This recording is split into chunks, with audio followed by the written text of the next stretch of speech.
Thank you, Honourable Member. Madam Speaker, just before the question was put, I just wish to say a few words, just in response to some of the comments made earlier today. This was not expected to be a long debate. We expected it to be a debate that would take several hours, but we've extended way beyond the hours that we thought because members, for the most part, did not stick to the matters before us. The International Business Companies Amendments Bill and the Exempted Limited Partnership Amendment Bill, which has been brought here by the ministry responsible in an effort to, again, ensure that we are continuing to improve upon our financial service sector. It is very competitive and it continues to change by the day. And on each occasion, we sought to be as rapid in our response as possible, and the Attorney General's office has been able to ensure that we have been keeping pace in an effort to regain status and again capture the business that we lost or be able to maintain that which we have. Madam Speaker, I found it incredibly amazing when I listened to the Member of Parliament for St. Barnabas. St. Barnabas spent his 99% of his time again reviewing the matter he brought to the Parliament last week, reference to the Royal Bahamas Police Force and new recruits not receiving insurance for families. Madam Speaker, I wish to assure the member for St. Barnabas that this government listens to the people and responsive to matters brought before us. But I find it amazing when St. Barnabas could sit and then stand and then pretend to care so much, but did not care but did not say a word when members of the police force, including one who was shot in the line of duty, was sent home arbitrarily, just sent home. And officers were sent home, were asked to leave. Didn't worry about families then. Didn't worry about nobody then. Didn't know about anybody then. Didn't say a word because they were government. Didn't say a single word. Heard nothing about it. But when we believe we have an issue, that we believe we can score some points, even though it hasn't happened yet, we spend considerable amount of time,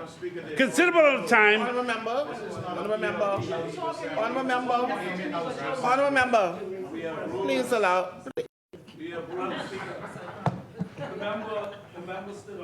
And said that this member pretends to care, Madam Speaker. Pretends to care. That's pretty offensive language, pretending to care. When I read, in fact, the voices through the statement, the voices of the members of the security branches relative to the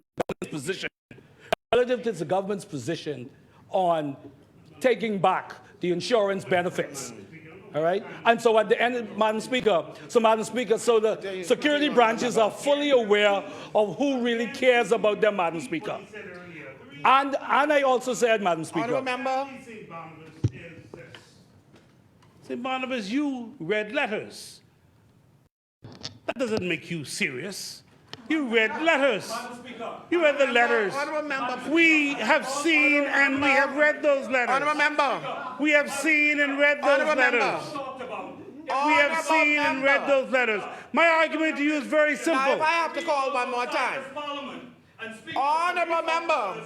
And the other security branch members that I speak to, he will know if he's serious and if they're serious about something.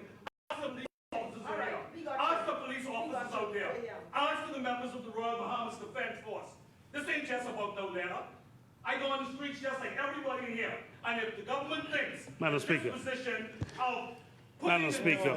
Madam Speaker. Members, then they don't understand. Madam Speaker, if the member for St. Barnabas,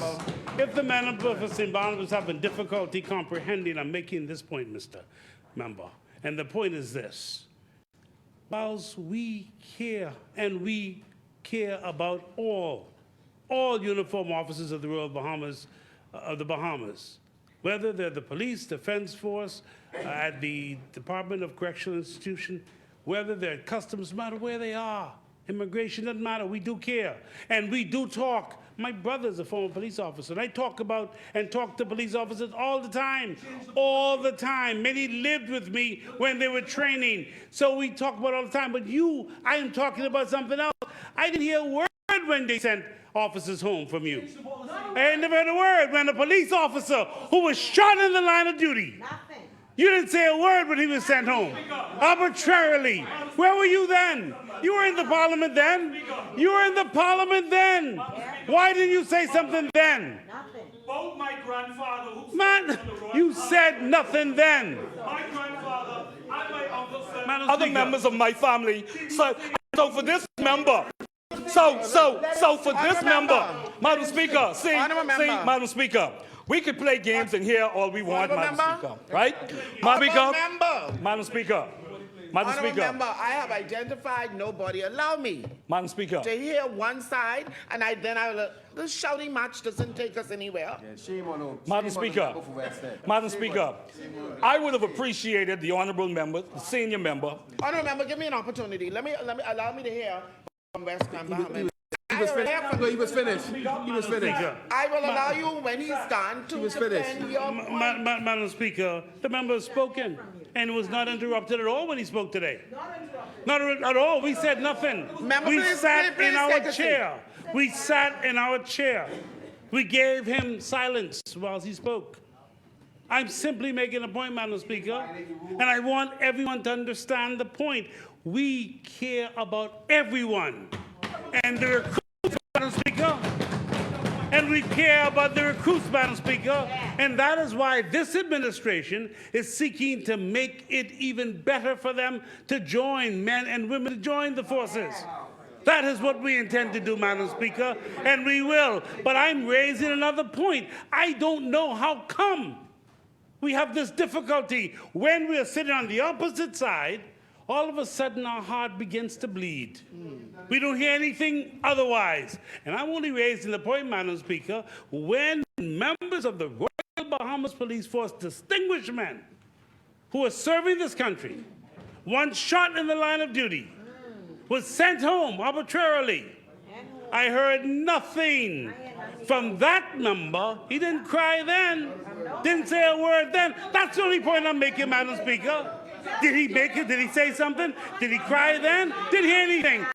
What he's seeking to do is trying to play and score cheap political points. That's my difficulty, Madam Speaker.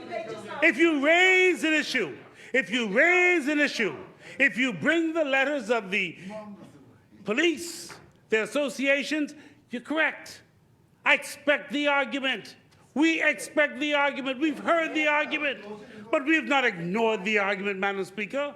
Not this argument, not the member for Cat Island. Never. We hear the argument, Madam Speaker. But until such time, the member is here forecasting what he hopes would happen. Because he's hoping it's political mileage for him. Madam Speaker, it's the only point I'm raising. I want to turn to Grand Bahama. Madam Speaker, the member spoke. No one said anything to this member, you know. I give you an opportunity. I am still listening to West Grand Bahama and Bimini. West Grand Bahama, could you please continue? Madam Speaker. I will give you an opportunity. I will give you an opportunity. Please take your seat, and I will give you an opportunity. Right now, this chair is listening to West Grand Bahama and Bimini. I will give you an opportunity to the members. Madam Speaker. Please. Madam Speaker. Madam Speaker. He sat And down. I wish told to him to get turn up. to Grand Bahama, and in particular, turn to the Bahama Rock. When Bahama Rock was licensed to operate in the Bahamas, it was the Progressive Liberal Party that raised concerns. When Bahama Rock, as was mentioned today, the mining that was taking place in 8 Mile Rock, it was the Progressive Liberal Party that caused in 2004 for the mining to stop. It was the then Minister of Health, Dr. Marcus Bethel, on a complaint and meeting with the community, caused it to stop, Madam Speaker. What I find incredibly amazing about the possibility of it continuing is the PLP that stepped in and stopped it. But what the record must reflect, it was the Free National Movement that gave the license, one. It was a member of the opposition, well, of the Free National Movement at the time, who allowed for the monitor to be in his house of the blasting. He was there monitoring it for them, working with them, Madam Speaker. So when I listen to the concern today, I understand that, and I'm with the member. But I want to put it in context, that when they came here, this was an issue because the people of West Grand Bahama, 8 Mile Rock in particular, complained then. They had a difficulty then. If you remember Caleb Alton, remember the protest? Remember the teacher who was protesting as well? Remember the noise that they made? And they were talking about what would happen. I remember an elderly gentleman in 8 Mile Rock saying that they're digging away and taking away our land. Madam Speaker, that's what happened. So when I hear this talk about the possibility now of more mining, I have not heard that. I'm surprised to hear that. But I want the record to reflect it was the Progressive Liberal Party, Dr. Marcus Bethel, who stepped in, stopped it, because it was causing tremendous difficulty. Once you have the blasting at the plant, 8 Mile Rock, the Bartlett Hill section, homes were being damaged, cracks in the walls. And we conducted a major investigation led by Dr. Marcus Bethel. So the PLP has always stood in and fought for, because we had a difficulty, as you share your point today, we had a difficulty with it then. Now, insofar as Grand Bahama is concerned and whether Grand Bahama is going to be returned, I think it's important for us to remember now that Grand Bahama's difficulty goes back to 2004. Hurricane Francis did not leave us in a state, Madam Speaker. And we've had issues that included the quarrel in the Grand Bahama Port Authority as well, between the families. And Madam Speaker, we have been and continue to look for that direction forward. Now, my colleague, member for Pine Ridge, has been working her way from East End to West End, doing what she must, causing for things to happen, bringing opportunities for people, creating job opportunities for many. And yes, there's still homes to be repaired, and yes, there's still homes to be built. Madam Speaker, we have never moved away from accepting that. And it will continue. And many more have to be done, several hundred, I'm told, just in my recent check. But there are many more to be done. And we don't run away from that. In fact, the member for Pine Ridge goes and identifies these homes and brings to the attention the need and the work that must be done. We're not moving away from that. But at the same time, the efforts being made to get the economy going, to take care of the vendors. It is very difficult rebuilding a tourism industry that died. It's very difficult when you understand that you don't have the airlift that you should have. You don't have the continuation of business. You're not going to have the occupation of hotels as you would have had in the past. You do not have that now. But it's getting better by the day. In fact, just today I'm told about 10,000 visitors came on the cruise ships. Wow. That is significant in Grand Bahama. Yes. And efforts will be made to get more to the shops in Lukai and other places in Grand Bahama. So for anyone to suggest that nothing is happening or no effort is being made, in fact, it was the member for Pine Ridge who went into the member for Marco talked about Lukai and the straw market. It was the member for Pine Ridge who went there with the Deputy Prime Minister to talk to, and the member for Fox Hill, went there as well to talk with the people. Well, you talked to and you called the member for Pine Ridge? Well, you were looking after your constituents too, some who work there. Yes, okay, fine. The point is, with Grand Bahama, it has been a challenge, but we today are moving in a more progressive stance than we did over the last several years. And so, Madam Speaker, when members take on and say things, I think it's always important to put it in perspective. And the promise is made.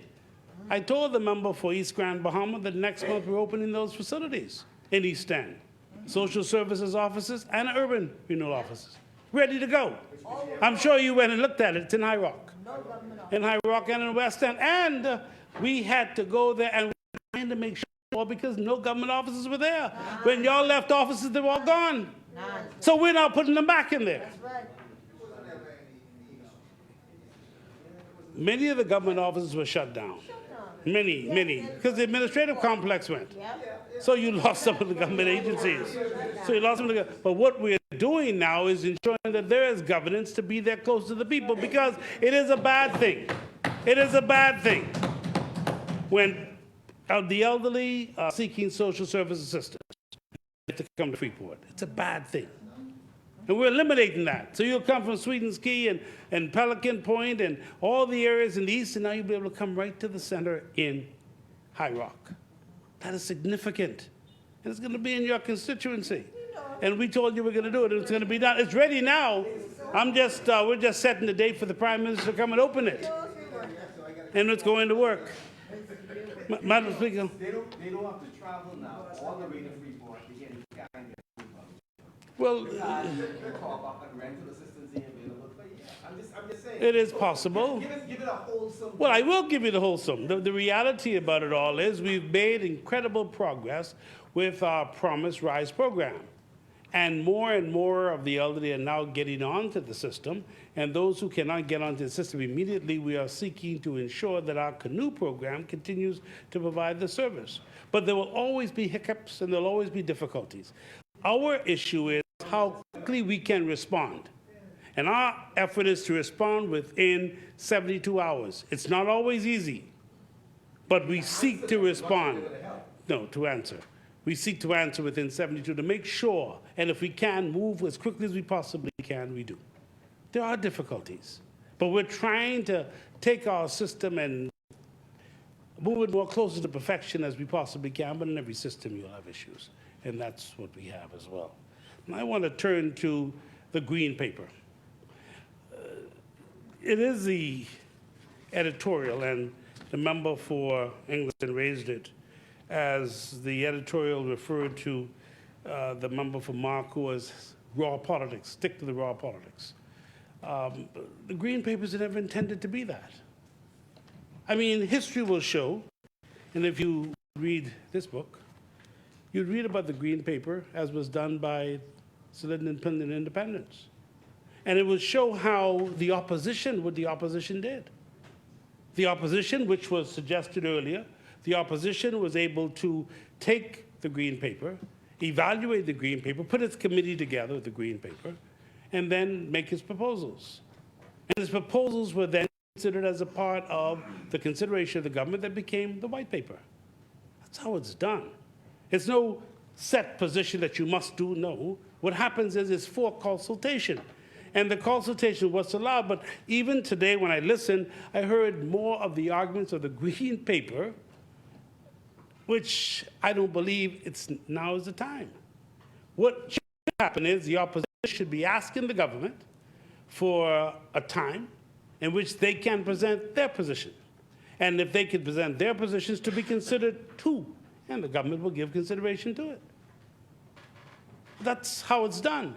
And once it's done that way, the government will look at it and give to the experts, they look at it, and they come back with the then White Paper that's debated in the Parliament.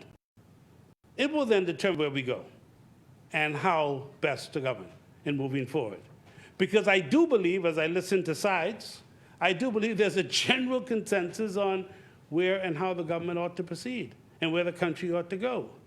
One thing for sure is there's an argument about economic growth and development that's required. There's an argument about possibility of taxes. All these arguments have to be considered. How do we get to where we have to be to provide the services that we need for the people of the Commonwealth of the Bahamas?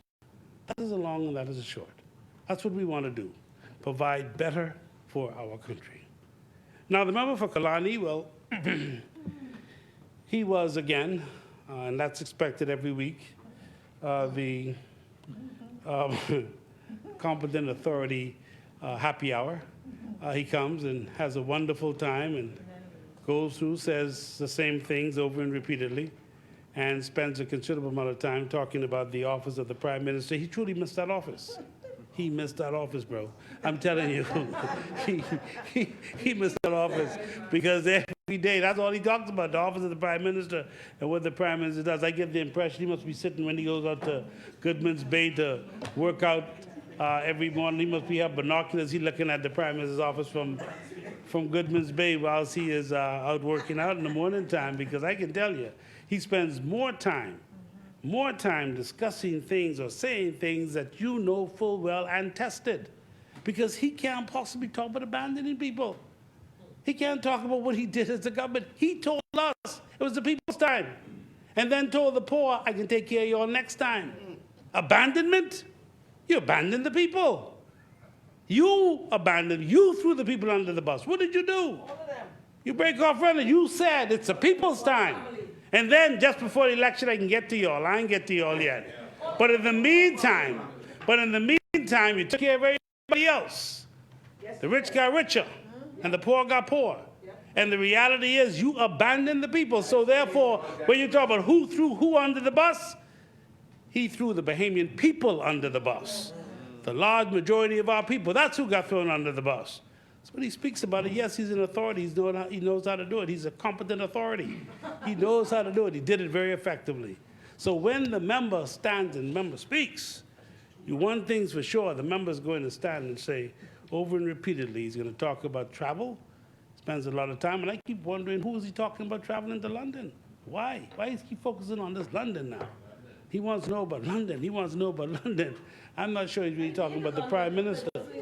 I'm not sure he really wants to talk about the Prime Minister, but there it is. Madam Speaker, we've had a very good debate, I think, Madam Speaker. Some points were raised, and now, Madam Speaker, I wish to put the question. Thank you, Honourable Member. 2 minutes. Thank you, Madam Speaker. Madam Speaker, you know, the Honourable Member for West Grand Bahama and Bimini initially made this point about what happened to the officers. First of all, let me say this, Madam Speaker. It can't be expected for every member to speak on every issue, because the Honourable Member doesn't speak on every issue that affects the assault of women, violence of women in the Commonwealth of the Bahamas. That should not be expected. You don't expect to speak on every issue.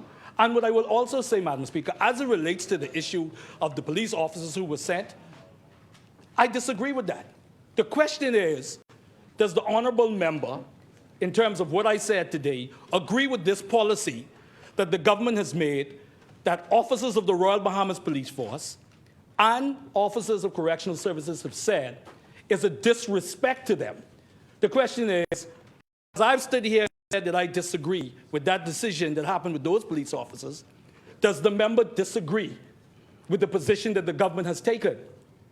Also, Madam Speaker, the Member of Parliament for Freetown stood up, because the member also talked about the possibility that it could be changed. The member from Freetown stood up and said that this decision that's being made, he used the word affordability. The government has made a decision, and so the government must own up to its decision. I honestly would have preferred, respectfully, if the member would have stood up and said, we made this decision because we feel it's the right decision.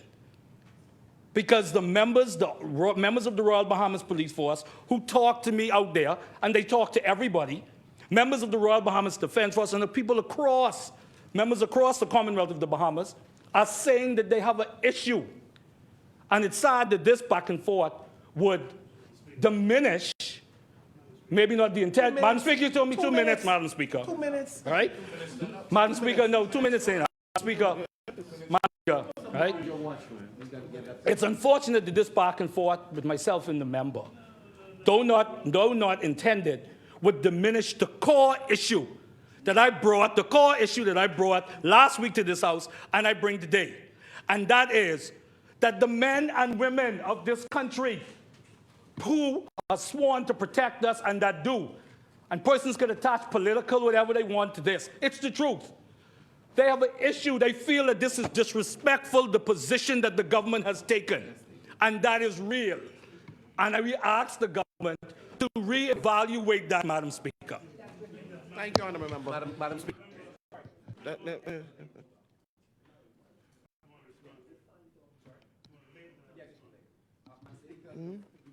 I laid the summary. I just want to lay the full document on the small home repair program.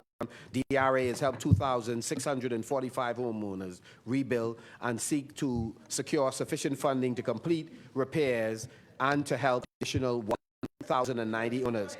And so this is 16. Just for the record, Madam Speaker. I'm so both documents here. Thank you, Madam Speaker. Yes, West Granbahama. To the matter with St. Barnabas, Madam Speaker, I re-emphasize the Progressive Liberal Party government, that of Philip Brave Davis, listens to the people, cares about the people, particularly those who serve our country. And each and every way we can support them, we will, Madam Speaker. Nothing goes unnoticed, and no concern raised by the associations will be ignored.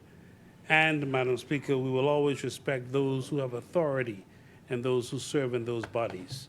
So to paint that picture, Madam Speaker, I wanted to ensure that the member for St. Barnabas does not. And further, because when other matters concern the police force, matters that I believe are extremely severe, have come up, I heard nothing, Madam Speaker. That's my point. Madam you, Speaker, I Honourable now Member. put the question. It's been moved and